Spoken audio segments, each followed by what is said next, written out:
projet Jeune debout, c'est il fallait se mettre en équipe de 2 ou plus pour notre projet et il fallait créer un chien debout. Un chien debout, en fait, c'est un objet qui est utile, mais n'est pas vraiment utile en même temps.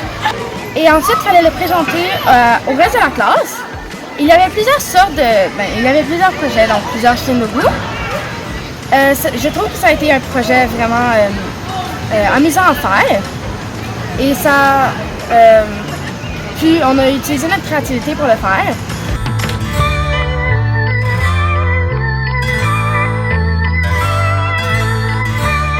Oui, donc dans le fond, c'est la programmation qu'on va créer, un escape room. Ça peut être n'importe quoi. Comme moi, par exemple, j'ai fait un escape room de notre cours de maths.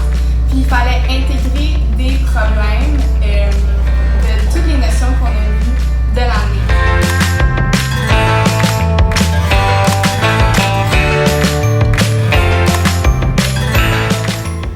Donc le projet d'Espace M, c'est un projet où on devait exploiter nos talents de lecteur et d'auteur un peu.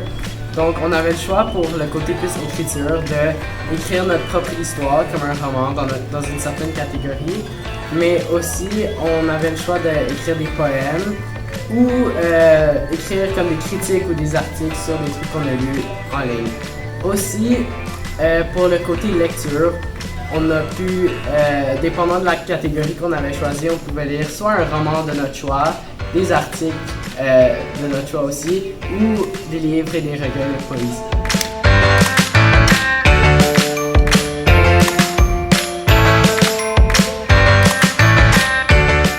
Le projet Intégrateur, c'est un projet où on avait vraiment une grosse liberté. C'est un projet d'art que tu peux créer du début à la fin, ce que tu voulais, vraiment à ton image.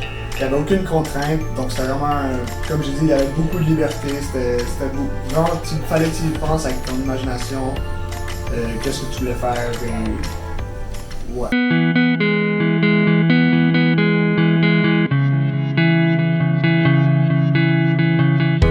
Les élèves ont utilisé vraiment leur créativité.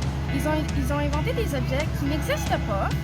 Donc, on a utilisé notre créativité et on a trouvé plein de sortes d'objets. Bien sûr, ils étaient trop gros, donc c'était genre un prototype, mais il y en a beaucoup qui fonctionnaient.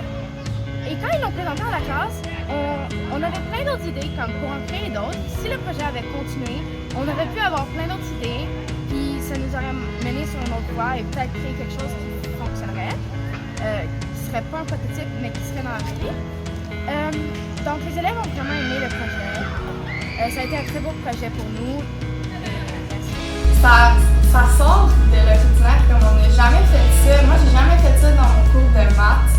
Puis je trouve que c'est vraiment original, puis ça nous permettait vraiment de sortir de notre zone de confort dans un certain sens, parce qu'on créait nous-mêmes nos problèmes. Puis c'est nous qui décidions comme, OK, dans telle salle, je vais faire un piège, ou tel piège, je vais faire ça. Ouais, je trouvais que notre prof vraiment bien pensé à ça, puis c'est pour ça que je lui donnerais ce prix-là. Parce que c'est un projet qui nous a permis d'exploiter notre créativité au maximum, pas juste en écriture, en écrivant une histoire, mais si ça nous tentait de l'exploiter en faisant de la poésie, c'est ça qu'on pouvait faire, ou en écrivant un roman ou même des critiques, ça exploitait vraiment les différentes formes de créativité qu'on peut avoir.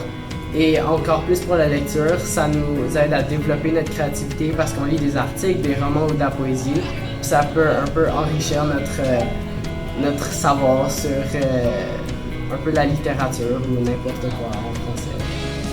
D'après moi, qu'est-ce que j'ai vraiment aimé du projet, c'est surtout la liberté de pouvoir choisir qu'est-ce qu'on veut faire avec, comme j'ai dit, aucune contrainte. Quelque chose qui t'inspire vraiment toi. Donc ça t'aidait à aller chercher et même découvrir un peu de toi-même tout au long du projet. Il y avait beaucoup d'essais-erreurs.